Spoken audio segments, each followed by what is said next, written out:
Cool. And we are live. Welcome, dog. Awesome, man. Thanks for having me, dude. Happy to be here. Yeah, Really excited. super psyched to have you on board. So it's Scott Holbrook. We met on Twitter, and you had reached out and said, hey, maybe you're not thinking about some of the data credits and kind of whether or not it's worth it correctly. Because I'd said some stuff on Twitter about, hey, you've got to whatever, put, go to these sensors, but data credits will never be really worth that much. And you're like, whoa, whoa, whoa, maybe not where you live, but there are other parts of the world. And I think that's how it Right. started. Is that right?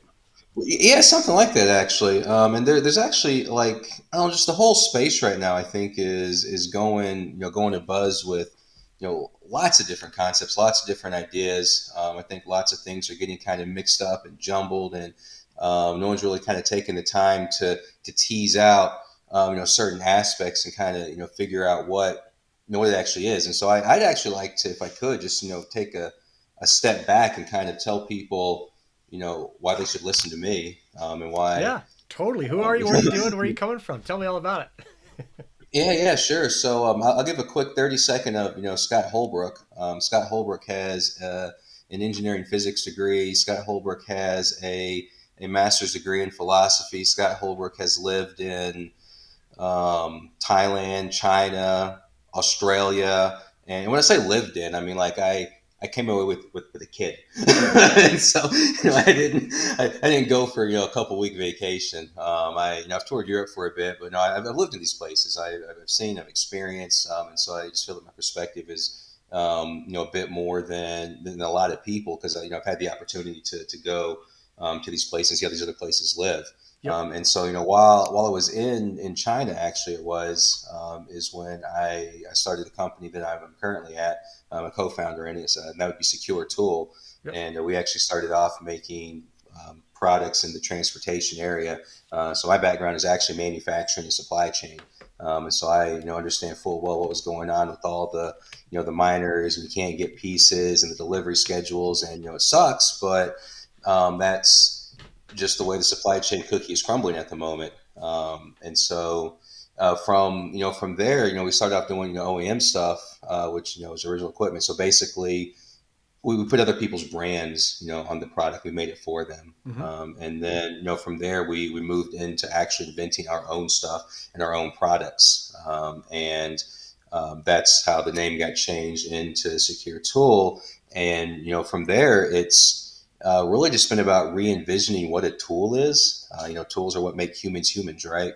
It's because we're tool users that we're able to do all this this cool stuff, and so reimagining what tools are, kind of really opens up a whole new world of what humans can actually do, Yeah. and then so I got into Helium because of this, and so I do a lot of entrepreneurship work. I just really think that entrepreneurship is, the key to bringing up, the bottom, is the key to helping, underserved communities, overlooked areas, actually, create income and generate revenue for themselves. Yeah. And so, through this work is how I, the company, not me, the company basically got, asked to go to Haiti. And in Haiti, we had, a couple assignments, I guess. One was to create jobs. One was to create infrastructure. And so, those two things combined is what led me to Helium. And so, as far as let's just stick with Haiti. The infrastructure concerned, it's abysmal. Like the first thing you see when you land off the plane is just mountains of garbage, trash, just everywhere. I want to say that their grid system is about 3 megawatts a year, which is insane. Very Like we different can't than even. what we have. So, can you give me an example for folks who may not be familiar? Like, how does that compare to, I don't know, small, medium sized cities, San Diego or Tucson or something in the American Southwest? So the state of Hawaii, which is probably one of the upper ones, on average, a household there is going to use about 800 megawatts a month. And they had, and Haiti has three. Yeah, Okay. yeah. It's not consistent either. Like it's so crazy. And so the first thing with infrastructure, you got to get power to the people. And so we had we still have plans for for basically solar. And the Yep. idea there was that, I can distribute the solar panels. Like I can put them anywhere, more or less, right? Even on top of homes. And then there are, there's metering for that, right? And so, like here in Arizona, we do it all the time. We got so much sun. Basically, we sell the energy Yep. back to the electric company. And so I thought, okay, well, how do you make, a million jobs? I don't know in a country like Haiti, but I can create a million streams of income, I think. And so if I can put, solar panels in all these houses, and they can sell that back to the grid, then okay, there's one way to get income, right? Okay. And then we moved into AWGs, atmospheric water generation machines. So for Haiti, it's basically doing what Mother Nature's been doing for millions of years. You condense the water out of the air, and then you take it off, bottle it, do whatever you got to do. But I was looking for a way to meter the water that led me to helium. Hmm. Because there's a project doing water metering with helium. I was like, okay, that's interesting. And then I learned about the rest and the IoT, and I was like, well, this is basically the same idea as a solar panel. Like if I can get a helium, a gateway, a hotspot, in these homes, in these locations, one, I can give infrastructure, Yep. right? Like IoT infrastructure from the ground up, no less. Yep. And then secondly, the rewards can go to the person that's, basically watching the hotspot.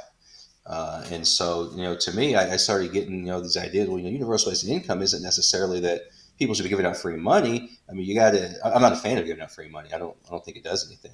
People Right. take it, they go waste it, do whatever they do. But if you're providing value, and in the case of watching a solar panel, making sure it stays protected, watching a helium hotspot, making sure that it stays connected and powered, and all the rest, then you're doing something you deserve the value that you get from that. And Sure. so that was actually how I came into using helium in the form of providing income for these overlooked underserved regions.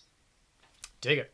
Dig it. And we'll jump on the map in a second, but give me an idea. Like, what's the payback time for a solar panel in Haiti? So, is it something that is sustainable where you can buy the solar panel and they can end up paying it off, or is it something like no, that'll take like 40 years to get back at the electricity prices there? Well, I mean, for me, it's not necessarily about that. Like, so you get the solar panel. I mean, there's different levels or whatever, different megawatts and whatnot. Sure. But one, there are funds for this, right? I mean, Yep. there are charities abound, that you can. And this is one thing I think we'll talk about later. Like money's not. There's a lot of money in the world, and there's a lot of people that want to help. They just don't have avenues to help. You Okay. know, and so, for me, putting a solar panel or for putting a gateway, in a Haitian home, one, it's about providing Haiti with something they need, right? Like they need energy, Yep. they need IoT, they need water, they need these things, and you have people there that can manage it for you, right? Like they're smart people. They all speak 5 languages. It was the last American you met that spoke 2 languages, right? And so, I mean, they're smart people, Yep. and they can do it. You train them, and so from then, and then there's government. There's numerous, like Hope and different programs between even the U.S. and Haiti and the rest of the world that provides. And so it's not about paying back the solar panel. It's about, I mean, it will get paid back eventually, but it's more about one, providing the energy they need, Sure. and then secondly, providing them with the income that that they need. Yep. And so do the solar panels get paid back? Yes, they get paid back quickly. No, I mean it's like, I mean, the solar panels don't get paid back quickly in the U.S. either, though, right? Yeah. Like Yeah. if you No, it's want like to, a 10 to 15 year thing for sure. right? So no, I mean it's more like I wouldn't approach it from that way, right? Like there Okay. are there are nonprofits that have to give away money, they Right. can't keep it. And so then it's just a matter of your entrepreneurial skills and making a good presentation and finding the right group that wants to participate in what you're doing. Yep. Okay. Cool. So you cruise over to Haiti and you see this solar panel thing. You're like, all right, that's pretty cool. And then you'd seen helium as well, and you thought, okay, this is basically just another way for these folks to earn some income. Um, Right. the first two challenges, one that the solar panel solves, is how does the hotspot get power, but the second is how does the hotspot get internet? And so that's a very good question. So it's a really funny story, actually. So you land in Haiti, and you open your phone and it says "Welcome to Jamaica" because their yeah, right, because their hard line comes from Jamaica. And so, I'm actually working with some groups to try to get a hard line going directly to Haiti. But they have telecom, and they have basically 4G is where they're at. And so, and it's the same with a lot of places in Africa as well. Like there just is no hard line to internet.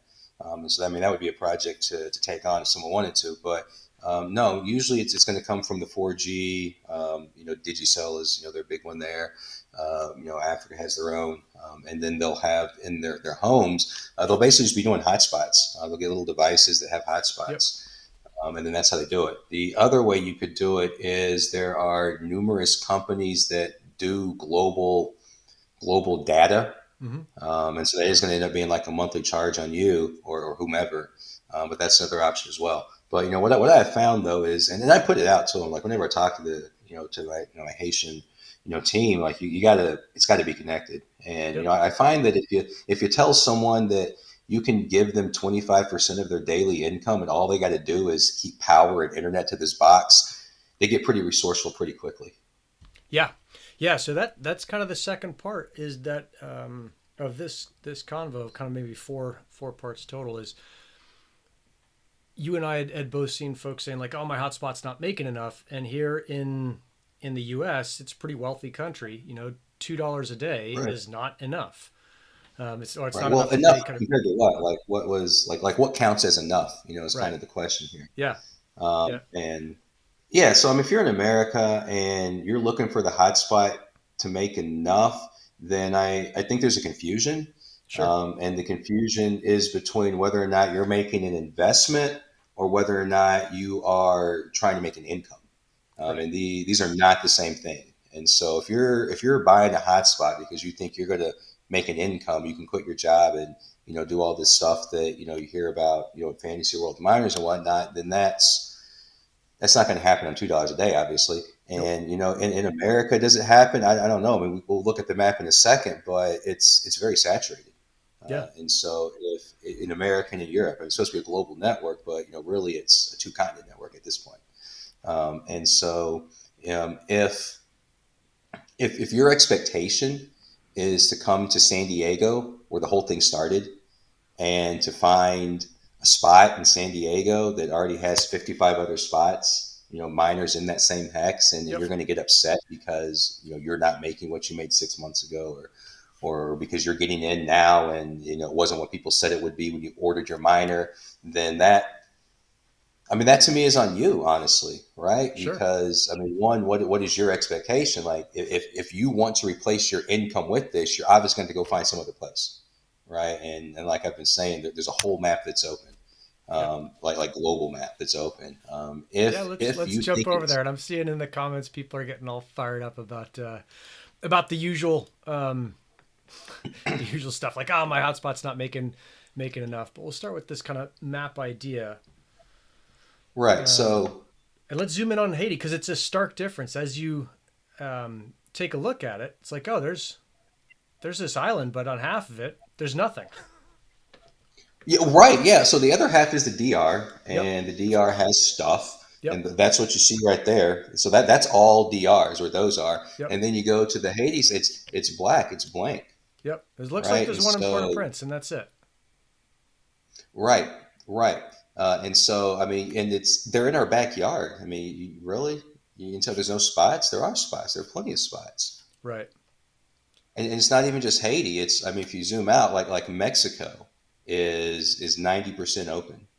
Right. And Yeah. in Mexico, I like, and we've actually got a video on the Secure Tool Company YouTube where we're in Guadalajara, setting up routers, and why Mexico, why Guadalajara? Because of manufacturing, and Yeah. so you can play a proof of coverage game, but and you can still play it very, very well right now because most of the world is open. Yep. But at the point that the network gets to where it wants to be, the proof of coverage game is going to go away. And there's a big graphic on the Helium website that illustrates this, right? And so, like everybody knew getting into it, if you did a modicum of research, that proof of coverage was going to be declining over the years, Yep. right? And so, what you have to do is go to places where there's going to be IoT usage. There's going to be data credits, and then it's a numbers game, right? If you put yourself in a city like Guadalajara, where they're manufacturing like all the electronics in Mexico and all these things, then you're going to be getting millions of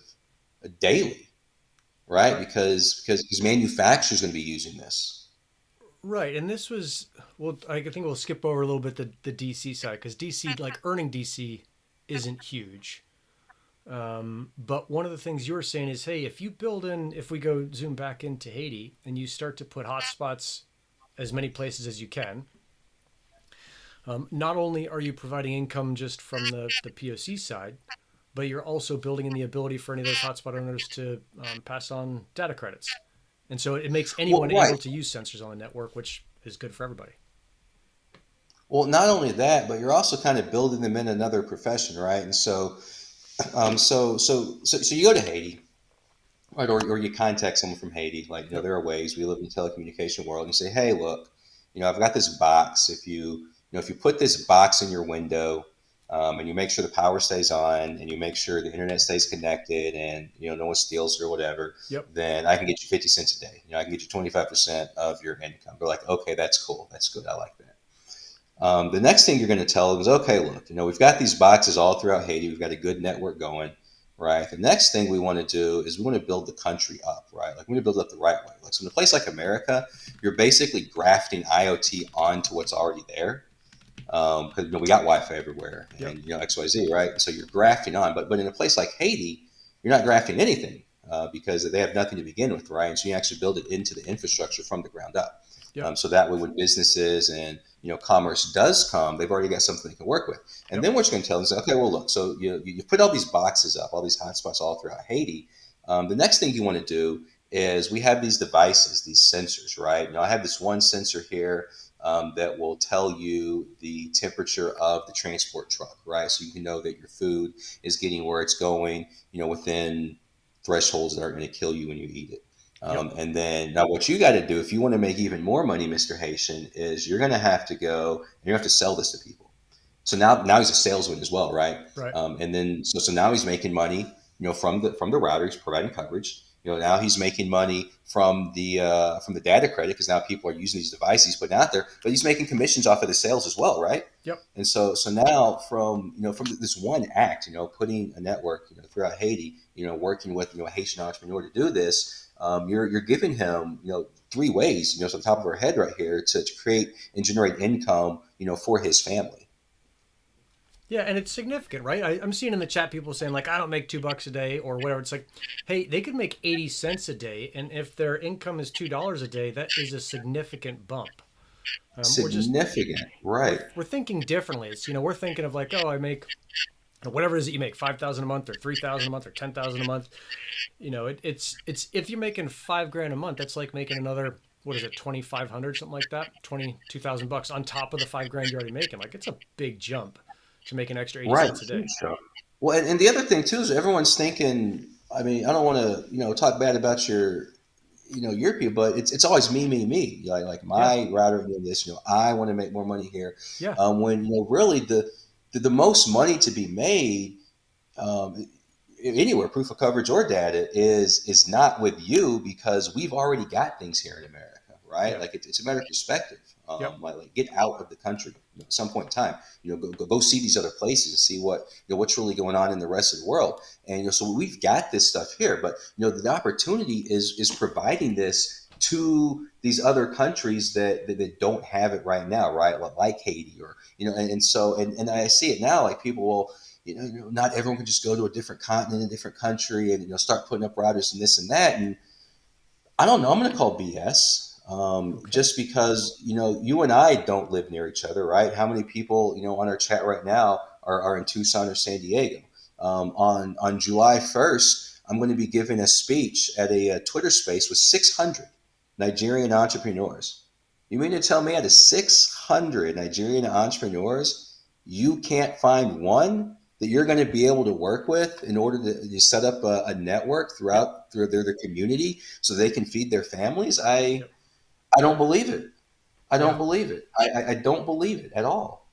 No, I'm with you. I think we're seeing, just like everything else, you always see these bell curve, these distribution curves, and that in this case, it's kind of the income that went to people was enormously high in the beginning, and now it's kind of starting to level out and drop off. And then eventually it'll be this thing where it's like, okay, it doesn't make a ton, but again, it's relative to where you are. And so as you cruise around and look at different places, man, this could be a big jump for some folks. And I think, okay, I've got at least one extra hotspot, and companies send me hotspots. Like, how can I make it so I can just send those on to Haiti or a place where they're going to make a big difference? Where for me, it's not going to make a big difference. Right. Well, and the other thing with the hotspots too is with all the light hotspots now, like the price of a hotspot just drastically dropped. Yeah. You Yep. know, like they're no longer $600 machines, right? Now they're what, $50 or whatever they end up being when the manufacturers put them out there. And you don't have to go 5G. You don't have to go any of this other stuff. Like you can start from from the basic in these places. Like Nigeria doesn't need 5G right now. Haiti doesn't need Right. 5G right now. Haiti needs water.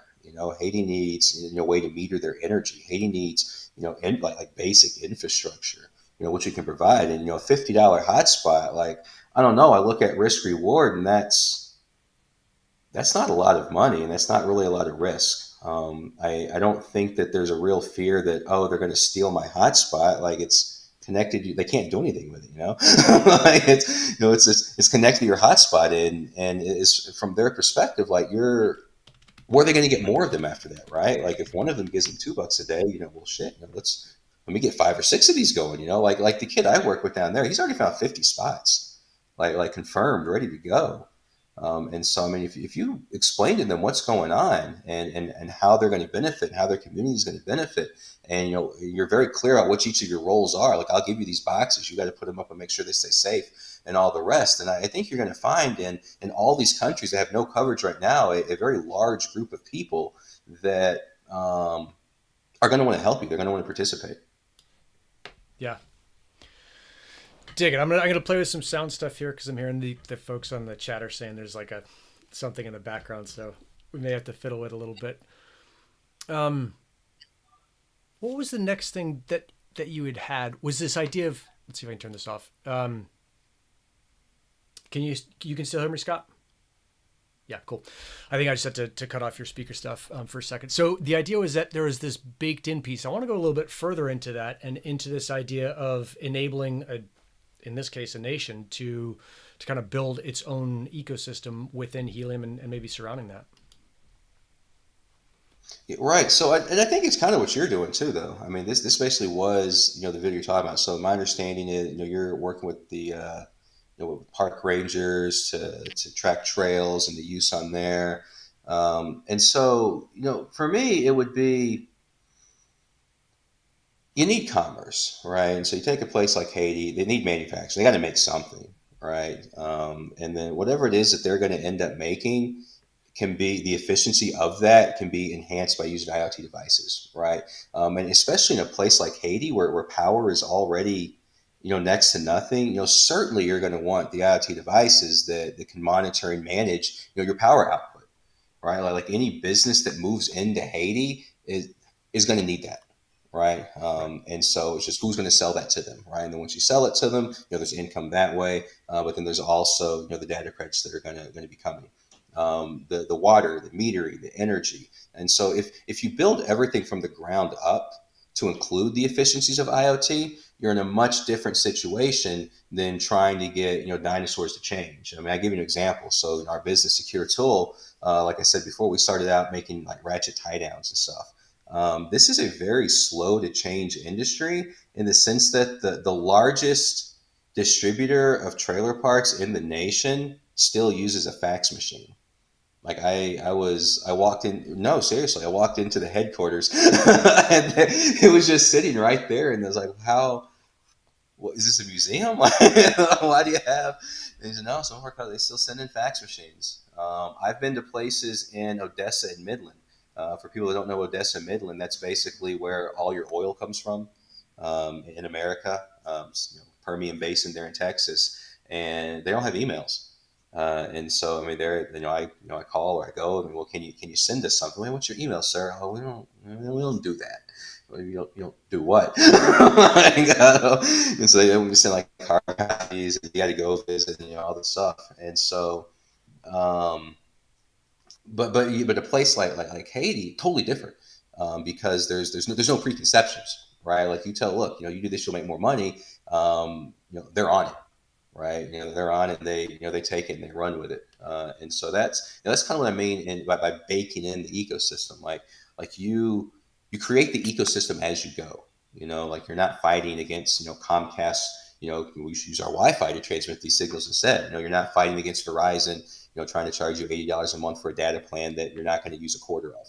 You can actually start proper, and you don't have to redo anything. As you build a factory, in a Haiti or a Nigeria, you're going to build the smart outlets into it. You're not shutting down lines in order to replace things and then go back up, because as a manufacturer, you shut down a line for an hour, 2 hours a day. That's a lot of revenue gone. And so the ability to just build it up properly from the beginning is where the opportunity lies. Yeah, totally. So one thing that comes up as you're talking about putting helium hotspots up is, are you also looking at other what I call a blockchain and meat space projects like WeatherXM or Foam or GeoNet or the rest of them, and saying, hey, if we're going to put a hotspot up, we might as well put up these other ones as well? Or are you just starting with helium, like, hey, let's just see how that goes? So I'm always thinking about other things, but I like to be methodical in the steps. Especially when you're managing things from across. I mean, it's not easy. It really isn't. So I'm not trying to say that it's a walk in the park to manage networks halfway across the globe. But if it's possible, but to do that, you got to go step by step. And so no, I am looking at doing other things. Like for me, I want to take the universal part of universal basic income, and instead of making universal mean for everybody, I want it to mean kind of like from anywhere, right? And so, at the point that you're getting income from a helium hotspot, you're getting income from selling back your solar energy, you're getting income from selling back your water, you're getting income from providing weather services to, whether XM or whatever, Yep. and all you've got to do for that is basically babysit some equipment. Then, that's kind of where I'm after. And so, no, I definitely want to add other things, for sure. But right now, helium is where the focus is. I've still got routers that got to go up. Got more coming on the way. There's still, like I said, an entire world that needs a network. And so until that gets to where it needs to be, that I'm pretty going to be much in helium. And then like we manufacture our own devices now as well. For the past 2 years, we've been developing different devices that we are now moving into manufacturing. And so now I'm doing what I'm saying. And as soon as we get this network done, here I'm going to say, hey, Mr. Haitian, here's our IoT mousetrap. Here's our Tundra device. Here's X, Y, and Z. Now go find companies that need these. Here's the sort of things you should look for, right? And then I also talk with like American companies. We're big into 3D printing, and I see 3D printing with blockchain application where you can trace everything immediately just coming off of the deck, right? And Huh. and so yeah, right. And so for me, there's just so much to do that helium could facilitate. And now you got the network of network thing coming as well. With the HIP 51.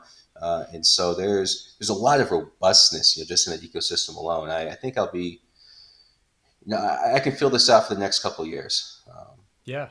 When the time is right to do weather stuff and whatnot, absolutely, I'm all for it. Or if some entrepreneur comes to me and says, Scott, helium thing kind of bores me, but I love thunderstorms. We'll work out a deal, and you can manage that aspect of things. For me, it's how it comes, but you got to focus on your core, make sure that's as good as it can be. You maximize everything there, and then you start adding things on. Dig it. Dig it. Let's cruise back to the map because we talked a little bit about this idea of helium not being everywhere yet. And if we zoom out and look at this thing, I mean, it's all over America. It's all over Europe. It's in a good part of China. But everywhere else is, like you said, it's not really there. Right. And in Australia, like you can move the Australia, I mean, your head's blocking it, and around the edge is okay, but for me in Australia, you want it like the middle's where all the fun stuff is, right? The outback, because that's where all the the endangered species are, and that's where, like, as Australians expand, like you can only put so many people in a city, right? They're Yeah. gonna have to move inward, and so so you see that the center is pretty much got nothing, and so yeah, it's I don't know. I look at this and I see wide open opportunity. I see it's going to take work, but like I said, there's a Twitter space going on July 1st. Everyone should come to it. There'll be 600 plus, Nigerian entrepreneurs there. I mean, I guarantee you're going to find someone that can work with you on something. Yep, and you can see looking here, there's nothing there yet, which is it's just wild to think that we're so kind of lit up in our area, and it's not lit up in the rest of the world. Like it's untapped space. Right, exactly, and that's the coverage people are asking about too. I mean, because everyone talks about proof of coverage, like no one I think is really taken that step yet to say, hey, what happens in 10 years when, as per the graph, proof of coverage basically goes away, and we are going to be doing it on data. And so either you're already limiting your investment to that time frame, or it hasn't been, you haven't thought it all the way through, or like I'm not sure, but we have to attack these areas, right? And these areas are the ones that need help. Like even with a $50 hotspot, if you're making $2 a day, I mean, it's not so easy, for you to go out and get it yourself, right? Yep. And so, as a community, as a global citizen, I feel we kind of have a moral obligation, right? Like if you're in a position to sit at your computer and complain about the $600 of your disposable income, I hope it was disposable. You shouldn't have spent your rent on this, but you can complain that the $600 disposable income isn't making you enough money when that money is like half of someone else's salary. Then I think it's incumbent on us to move out into the world and establish the network. There's nothing wrong with making money, and help other people do the same thing, right? But if you want those POC rewards, then you got to go where the coverage is needed. And in the process of doing that, you can help out these underserved communities as well. Then I don't see how this is not a win-win for everybody. Yeah, totally. I'm seeing the chat blowing up. There's Grinsland is saying, "What about modern European countries? We have no purpose for IoT. So does that mean we can't earn HNT anytime soon?" Grinsland, I want this to be mostly about kind of this places that aren't covered, but I would I would suggest exploring that idea that you have no need for IoT. I think IoT is going to be everywhere. It's not just going to be in Haiti. It's all over the place, and there are opportunities kind of everywhere you look. It's just up to you to kind of figure out what those are. Right. Yeah. Well, that kind of goes back to what we were saying before too, in that it's because you already have an infrastructure in modern Europe, right? Like look, before when Henry Ford invented the car, if you ask me, what are you gonna have need for a car? Well, no, we got horses, man. Like if Yeah. you want to go faster, you put more horses on the buggy, you know. And so the sense you don't need IoT, okay, in the sense that you have survived without it, sure. But that's a matter of aligning goals right now and expectations. Yeah, can IoT improve what you've got? Absolutely, for sure it can. Do we know all the ways it's going to do that? I don't think we do. No. Like IoT is a very, very, very nascent technology. It's very, very new, and all the ways that this is going to affect and impact our lives. If you read news articles from like 1997, they're calling for the downfall of the internet. It's a crazy gimmick, XYZ. It's going nowhere, Yeah. right? And now look what we're doing today. And so to be able to sit there and say we have no use for this technology is, I mean, either you got something that the rest of the world doesn't. You got to. I don't know how you say that. Like it doesn't make sense to me. Yep. All right. Two things. So we'll go into some IoT stuff in a second. But you said this twice now, and I didn't catch it the first time, but I heard it the second. Where are you getting the $50 hotspot from? Where's that number coming out? The chat is like, where do I buy a hotspot for $50? Oh well, I mean it's not $50, but they're all light hotspots now, right? And Okay. so as opposed to having a full fledged hotspot where $400 or $500, whatever, for the light hotspot, it's going to be cheaper. Maybe it's not $50. I don't know, Got it. but it's not going to be $400, right? I know there are some companies that had light hotspots going before, I believe, but yeah, no, maybe it's not $50. But I'm talking about the light hotspots, though. I'm not talking about buying a full fledged whatever, which is not needed anymore, from my understanding of things.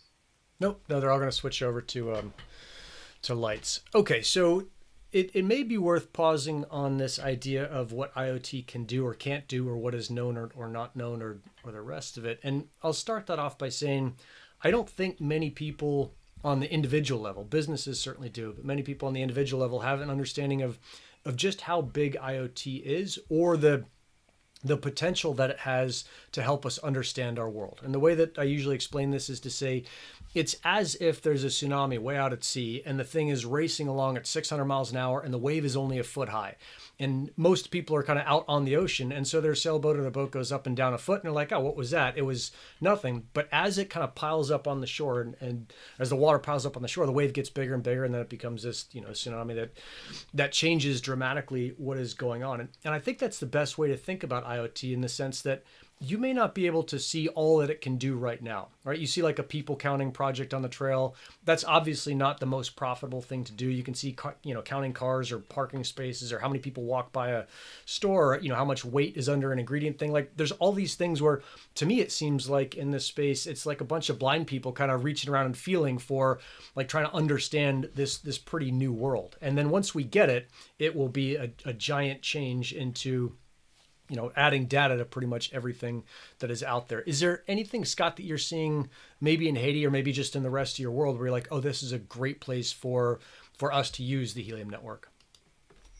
Well, I want to take it up like another 20,000 feet or so. Sure. So my premise is that people are lazy. Like humans, generally speaking, are not, like, we're lazy. There are people that work for sure, but in a perfect world, you're only going to do the things you want to do anyway, right? Like no one would go, slave at a 9 to 5, this and that. Okay, so people are lazy, and people want efficiency as well. And so for me, the power of IoT, and this is where I want to take it a little bit beyond where you're going. It's not about collecting data. Who cares, honestly? Like there's so much data in the world right now. Like you can get data for anything from anywhere. Like data is a commodity. Your data, I'm data, like everything is data, right? Okay, so who cares? There's a lot more data we're not getting. There's a lot of data we're never going to get. And so the question isn't how do we get data? The question isn't how do we even parse through data, right? Like there are companies that are built strictly on finding correlations between data, which is really just giving you more data, right? So it's like second level data. But data, it's all well and good. There's a lot of it. Like I get data. My eyes give me data every day, right? So I think data is kind of overrated. What what IoT does is IoT allows automation, right? So, for example, here in Arizona, southern Arizona, the Sonoran Desert, where we get rain like 2 months a year, there are just orchards and orchards of pecan trees. Why you'd want to grow an orchard of trees in the desert is beyond me, but they do it, right? And so you have orchards and orchards of pecan trees, and these pecan they need water. They need lots of water, right? We live in the desert, so there's not a lot of water, and water conservation is a big thing, and you got just miles and miles of orchard land, and so there are sensors, right? You can put them into the ground, and they'll detect, for example, the soil moisture level, right? And then, the tree needs to have X percent, let's just say 70% moisture in order to grow, robustly and make all the pecans you need, right? So when it falls below 70%, what happens? A couple things can happen. One, I can get the data, right, quote unquote, pings my phone or whatever and says, hey, you need to go water your tree. And then I either call up, a worker, or I get in the truck myself and I drive out there and I turn on an irrigation machine and I, sit there and I wait until Yep. I get a ping that says, hey, it comes back, and then I drive back home. Whole day shot. I could be fishing. Or I can send that data to the irrigation machine. It turns on. I get a little notification, hey, the irrigation machine just kicked on because, water's below 70%. It waters my trees until the watering is done, right? And then it turns itself off, and I'm on the lake the whole time. I'm spending time with my family, right? I'll give you another example. So I work with a very large pest control company, global, and they literally came to me and said we need a better mousetrap. I've always wanted to make a better mousetrap, and the problem they have with their mousetrap is this: you have a stadium, right, or a factory, or some large area, And you put all these mouse traps throughout, right? So a stadium has hundreds of mouse traps. A factory has tens, maybe hundreds itself. And then what do? You send some guy every day to go check all these mouse traps, right? And so you're spending 3-4 hours a day just checking mouse traps. Most of them are going to be empty, right? And some of them aren't going to be empty. And the ones that aren't empty, well, that's interesting, right? Because who knows what's inside, to be honest. It might be a mouse, or it that has seen lots of mice go in. Right. He said, well, it looks like an easy meal. And so he goes in, right? He's just sitting there chilling until the next mouse comes in, right? And so now you open these mouse traps and maybe a snake jumps out at you, or maybe it's a dead mouse. You have no idea. You don't know, right? Right. And this is after you've done spent 2-3 hours checking all these other empty mouse traps. Yeah. Right. And so we're making a mouse trap that tells you what's inside the mouse trap. That way I don't have to. I can send my guy directly to where it needs to go, Yep. right? And so it's about building efficiency. It's not. I mean, the data is one thing, but what? So even on your trails, right? What does that mean exactly? So we're gonna learn, how many people walk along the paths, X, Y, Z. But what are you gonna do with it? Like you should always be asking the question, what can be done, right? Like what's the next step? Like what can we automate? What sort of physical activity can we have take place, because now we have this data that we can interpret and that we can use to do things with machines, right? And so that's kind of where I think people need to start moving to. Data is a dime a dozen. You can get data anywhere, right? But what sort of devices can we create that can automate or create efficiencies in these processes? And that to me is the power of a Helium or an IoT or all the stuff that we're talking about. It frees up time for humans to be humans and do human things. Yeah. Yeah. No, it's interesting to look at any given use case and say like, okay, how valuable is this? And one thing that I've learned just from the people counting is counting people on remote trails isn't that valuable. It's a lot of fun to put the sensors in there, but unless there's something out there you're really trying to protect, if there's not that many people out there, doing their thing, it's not really that valuable of data. Now, if it's on a city park trail where there's thousands of people a day and you can start to make decisions on when are more mountain bike accidents happening and is that because there's more or less people on the trail, great, then it becomes more and more valuable. So we're really faced, if we're deploying sensors on the Helium network, with this idea of assessing what the value is of providing the data and not just getting the data itself. But it's not the easiest thing to get the data. And then one thing I'm seeing over in the chat as well is not only getting the data, but displaying it in a way that makes it easy to understand and then act on the data. That's really tough. Right. Well, and so I think there's a difference between me and you, or not me and you, but like the way that we're approaching. And so you are just out there, man. Like you're on top of mountains. You're going hang gliding. You're running up and down trails. Like you're in nature, right? Whereas for me, like my base is manufacturing, so I'm very metropolitan. My setups are on buildings with Wi-Fi there and stuff and everything. Sure. And so what we're going to be able to do with the network is going to be completely different. So for the setups you're saying, like, I mean, I can see, counting people having correlation with endangered species, for example, right? And so, we've noticed that as this much more traffic comes, fewer birds mate, X, Y, Z. So what do? We limit how many people can go on that trail because we want to maintain a certain, number of birds that, reproduce or whatever it is, right? Yeah. Yeah.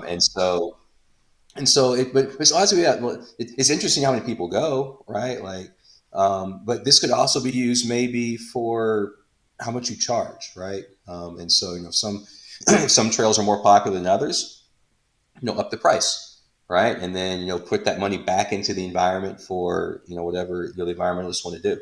And so, it's about like, why do you want the data, and curiosity isn't really an answer. We're of course we're curious. We'd like to know. But why do you want the data? Like what's the end game? You always start with the goal in mind. And so I want to save birds. How can I do that? Well, I hypothesize that if fewer people were to walk on this path, we'd have more birds. And so now you can use IoT and sensors to test that hypothesis and then then do something about it. We can use it. People tracking, for example. for poaching, right? And so, you're sitting here in Nigeria, you can put your people trackers, along the length of your reservatories, and then when people should and shouldn't be crossing through, and if something does go through that's a person, you can react quickly. And so there's something that you can do, right? As for me, I gave some things that I can do, right? I can help factories use less energy, which increases revenue. It should lower costs theoretically. I can help. I can help cities do better urban planning, right? Like where do stoplights need to go? This kind of thing. And so depending on, I guess, what you have access to, Hmm. to deploy your network, this is going to kind of guide you in the sorts of things that you can do with the network. And to me, if you're not putting a hotspot somewhere with the idea in mind, what's this thing going to do, or what's this going to allow to happen, or what kind of automation or efficiency is this going to build into what's already there pre-existing, then you're not being a very good owner. It'd be kind of like you want to start a McDonald's, so you throw a dart at the city and say, well, there it is. That's where the building's going to go. Yeah. And I don't think that's a good way to run a business. And if you're a hotspot owner, and we've had this conversation as well. If you're an owner, you have responsibilities, right? Like as an owner of a business, if your business is not doing as well as you want it to do, there's no hotline to call that says, hey, come fix my business for me. And so I don't know why people think that it would be different with this business, right? Like you have a business, you have a product, you have other things you can build with that product, right? Like you can go find sensors that are already being made. You can talk to me, I'll sell you sensors, and then you can go into your city and sell those sensors yourself. The same thing I said that the Haitian can do, you can do it also. And so if you're willing to actually build a business instead of babysit a box, then I think you're going to find that it's limitless. I mean, it's a multi-trillion-dollar industry, and it's just getting started. Like if you can't find a way to get the money out of it, then I don't know. Like I'm Yeah. not sure what more to say. I think it's if you can't find a way to get the money out of it, you just got to keep thinking. And we got to be really careful about. I got to be really careful about making making sure people know that this is it's still a very new space. And if you don't figure it out right away, if you don't figure out hit 51 right away, if you don't figure out sensors right away, like that's okay. Like just keep going, just keep putting your head against it, and eventually you will get it. I want to jump over. I'm seeing David DeHai over in RF Shop in the comments is saying this critical piece, which is an engineer's kind of wisdom of an engineer, is don't build things just because you like to build them. Is you have to listen to what the customers need, right? So as you're going into Haiti or wherever you're going, you're asking them like, hey, what do you need, and then you're building something for that. Right. And sometimes they don't know what they need though as well, right? Like, the comment before, we live in modern European countries. We don't need IoT. Well, like we said, people didn't need cars before Henry Ford came along. People didn't need electric vehicles until, maybe 25 years ago. People didn't need the internet in 1997. And so like what people need is they don't know what they need, Yeah. right? And that's where the opportunity is. Yeah. It's by you coming in and saying, hey, Mr. Factor Guy, you need to be able to better monitor your energy output, right? You need to be able to constrict certain processes whenever X, Y, and Z happens. Hey, Mr. Farmer, you need to not drive your truck back and forth hundreds of miles a day just to turn on a water switch, Yep. right? Like, hey, Mr. Fleet Manager, you need to know if your drivers are um, idling their car. You need to know if you're actually taking the most efficient route so that you're saving gas and all the rest. Like, you Yep. need to know if your packages are being damaged as they're being left on a doorstep. Right, Amazon? Like you have to tell people what they need, honestly, because people get complacent. I mean, back to Henry Ford, thinking's not an easy thing, or a lot more people would do it. And so like you as owners in this business, as owners of this network, as the pioneers, in the IoT space, it's incumbent on us to tell people why they need our technology, right? It's incumbent on us to go and find the use cases, and then promote those use cases. Like Yeah. it'd be a very strange thing if you could just start a business and then people will come to you and say, oh, okay, yeah, well, we'll need it for XYZ. Like how do you do that without a clear direction in mind? You got to start with the goal to begin with. Yeah, I'd push back a little bit on telling them what they need so much, and I think this is what you're saying. It's just in a different way. Is this idea that really, when it comes to finding a customer, is you're asking them what they think they want and then telling them what you think IoT can do. And I found that works really well. As you go up to farmers, and farmers are the most resourceful, hardest working, pretty much most intelligent people I've met, in the last year. When I've talked to farmers, like, those guys are hustlers, they are dialed in, and they are all about having this. But it's just that it's like, hey, this is what this thing can do. What do you think it might help you with? And that's probably the best place to start that convo. So, See, I kind of started differently. So, okay. um, so when I first moved back from China, I moved back really to get the secure tool business, going. So before that, we were doing OEM, which basically means, like, every ratchet, like Kinedyne, Anchor, like I made those for them, right? So I'd be putting other people's brand on the products that I'm making, and I just got really bored really quickly. And there was really no money in it, right? Like there's no money in doing what everyone else is already doing. And so, how I got a family, I got two daughters, right? Mother, all the rest. And so how do I, one, make more to provide for them, and then two, just feel more fulfilled in what I'm doing. And so the path that we took was one of innovation, right? And so, today, secure tool, like we'll curate, we'll integrate, we'll invent, like it doesn't matter. Like any tool that can solve, any of these challenges that the world has, is totally fair game to us. From water machines to solar to IoT to just moving your goods safer. And so what I did, so I moved back to America. This is December 3rd, 2016.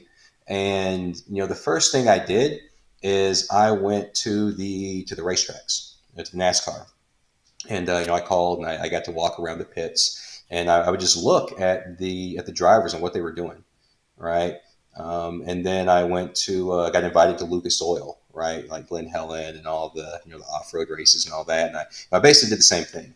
And by doing this, like because you ask someone, it's hard to remove themselves from the situation. It's hard to like take a third party look and say, okay, X, Y, and Z, because you're in it the whole time. You're kind of, you got glasses on that tint everything. And so me, I was coming in there, and the first problem I saw was that so race cars have a very very low clearance.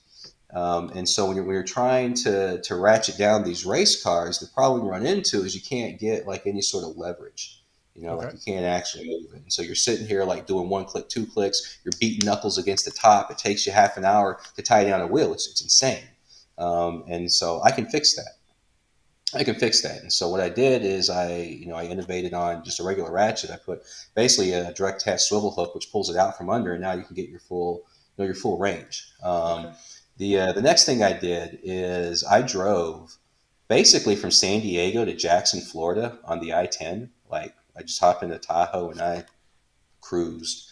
Right. I took a detour, through Midland, Odessa. That was on the 20, because you got to go to the oil country. But within a mile of that I-10, basically every trailer shop, every part supply shop, every truck shop, they've seen this space. And as you go in to meet people, you get the opportunity to listen to their clients and how they're handling them and the problems that they're actually solving, right? And so one of the things I heard all the time, just so much as I go to these places, is, well, that dadgum D-ring is in the wrong spot. I wish it were 3 inches over here. And for those who don't know, a D-ring, it's a ring you weld it onto your trailer, which makes it stationary, so you can't move it. And as a farmer or as a hot shot, you're not always carrying the same thing, and so you don't always need the load to be secured at the same spot. And so my idea is, well, look, if I could just get the D-ring to move around, that solve a problem that I know people are having because I'm listening to them, tell me about it, right? Yep. And so that's when we invented the any mount. which is exactly what it sounds like. It's a detachable D-ring. You slide it on to where you need it, truck, trailer, scaffolding, anything actually. You take it off when you're done. And you put it somewhere else whenever you need something different, right? And so for me, like I don't create the thing and then go in and say, hey, how do you think you could use this? I go the opposite way and I say, hey, what sort of things could you use? And then I'll just go back and I'll make it, right? And so for me, I kind of take the same look with IoT. Look, anything is possible with IoT, right? Like anything's possible with programming, anything's possible with the internet. Like what digital allows you to do is like literally bring your imagination to life. And so if I go to a farmer, like what do you hate most about your job? Like what just irks you? So if you could just eliminate this, you'd be in hog heaven. And I hate driving 25 miles across my orchard just to flip on a damn switch. Okay, I can fix that.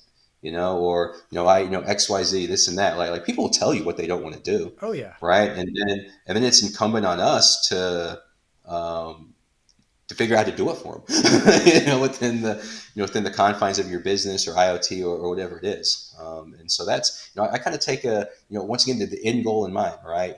As you're going to be my client. What do I know you'll buy from me, and how do I know you'll buy it from me? Because you're telling me right now that you'll buy it from me because you hate the alternative. Yep. Yep. Totally.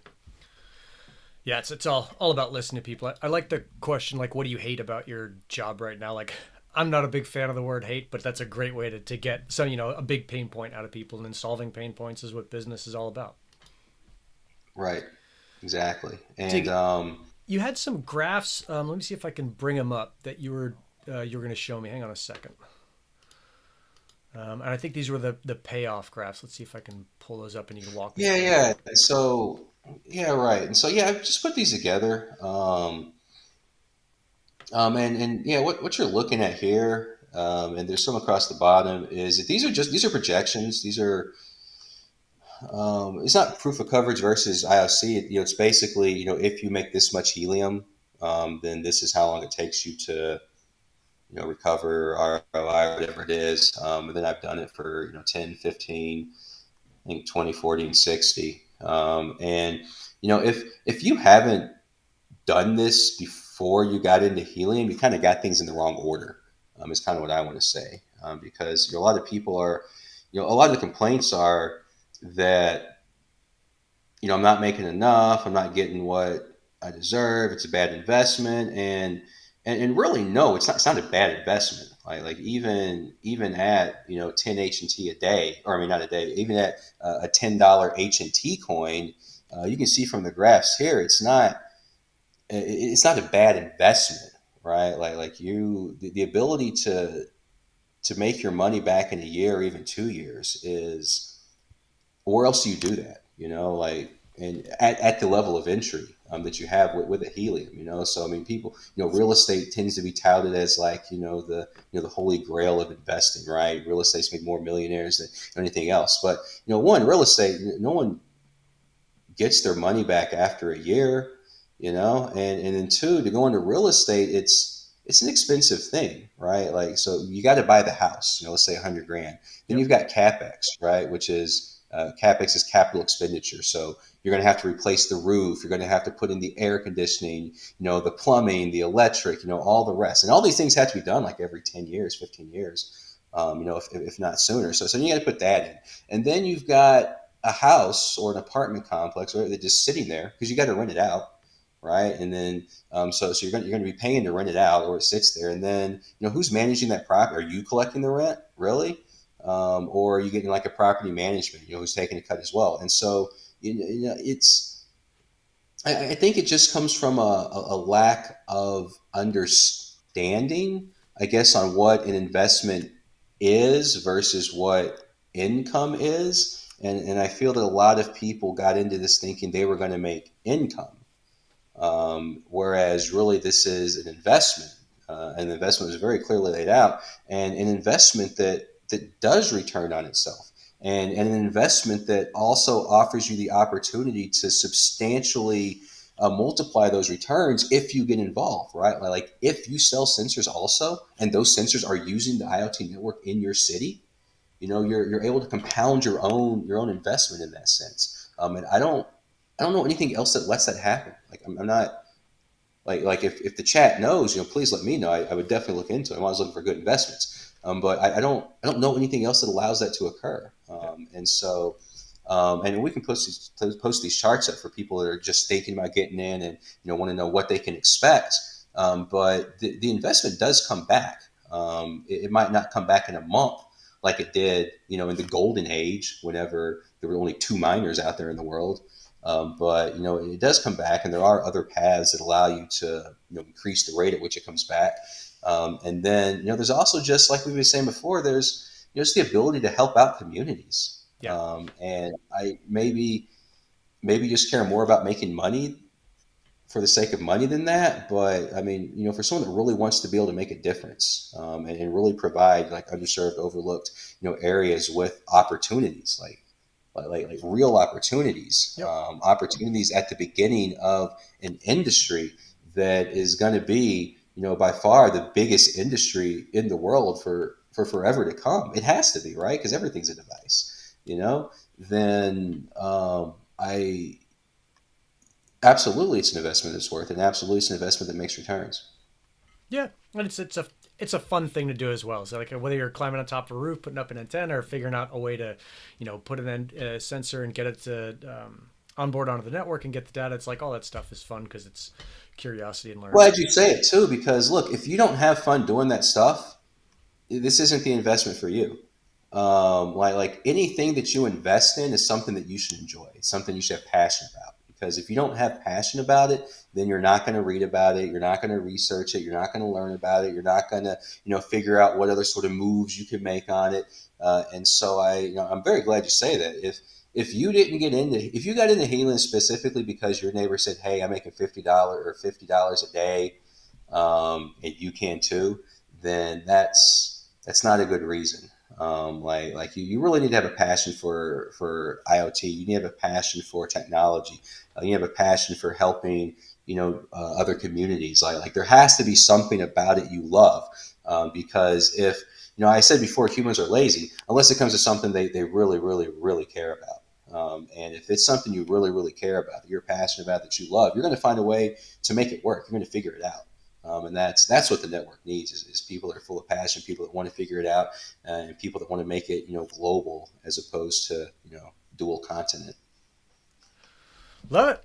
Love it, dude. So let's see. We got these charts to share. I can drop a link in the chat, or they can find you on Twitter. Like, what's the best place for people to find you, to kind of follow along and get in on this Twitter Spaces you're going to do with the Nigerians and everything else you're doing? I would say the YouTube channel. Okay. That would be Secure Tool Company. We drop videos. We love hearing feedback. So if there's a video that you want to see, then let us know. We'll put it out there. We also do LinkedIn, Facebook, Twitter.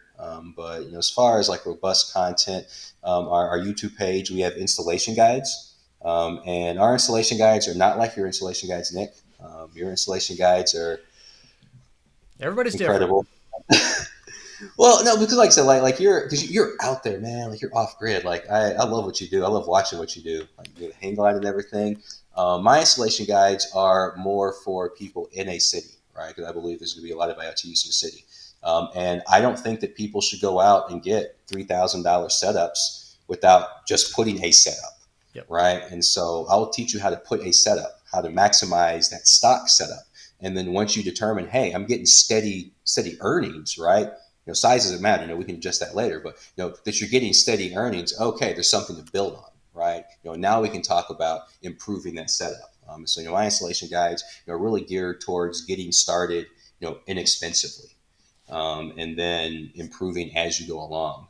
We also talk about, oh man, like I firmly believe that cryptocurrency, blockchain, is the key to providing financial security to people without it right now. And I'm not saying getting rich. I'm saying like $2 a day. Crypto can do that. And so we got, we do a lot of play to earn gaming. Star Atlas, we got some videos on, how to be involved in that and how that works and how that can help communities. We've got videos, on different types of sensors and different setups and how-to Yeah. guides and stuff. And so I'd say the most robust source of content would definitely be our YouTube channel. All right. Cool. I will send people there. I think it's in the description on this video. If it's not, I'll put it there. And then are you okay with me sharing this link to the sheets, or is that something that you want to clean up a little? Share it far and wide. I want educated people getting into the space. I want people to know, what they're really, what they're really getting into, and what they can expect. Because that was really, the whole thing. I think people set, bad expectations for themselves, when they started this, and I don't know where those expectations came from. I assume it was a friend of a friend who made bank, 2 years ago, and they didn't do their own research, which I encourage everyone to do. And so, no, please put them up. I see here in the chat the YouTube link. It looks like it's right there, so people can click that and go to it as well. And then, yeah, if you want to reach out to me personally, Twitter, I'm Black DeFi is my name on Twitter, or LinkedIn would also be appropriate. And that's just my name, Scott Holbrook, and I respond to everybody. So. Ripping. Well, thanks, Scott. Thanks for coming on. Super appreciate you making the time. And yeah, we'll see you on Twitter and the YouTubes. Thanks everyone for joining in. Really appreciate all the comments on the side and the digital engineers and all the rest of it. And I like seeing you guys kind of argue with each other. And through argument is really how we learn, is one way for us to learn. So I think every time I see argument, I don't automatically get ticked off. It's always like, hey, people are learning. That's what I want. So thanks a ton to the chat. And Scott, thank you. Thank you, Nick. I really appreciate it. Love to do it again, at any point in time. And yeah, just welcome everyone to to engage, ask questions, and really learn what it is you're doing. See how you can provide value not for yourself, but to to the community and communities around the world. Love it. All right, buddy. We'll see you guys later. Bye bye. Ciao, Thank ciao. you.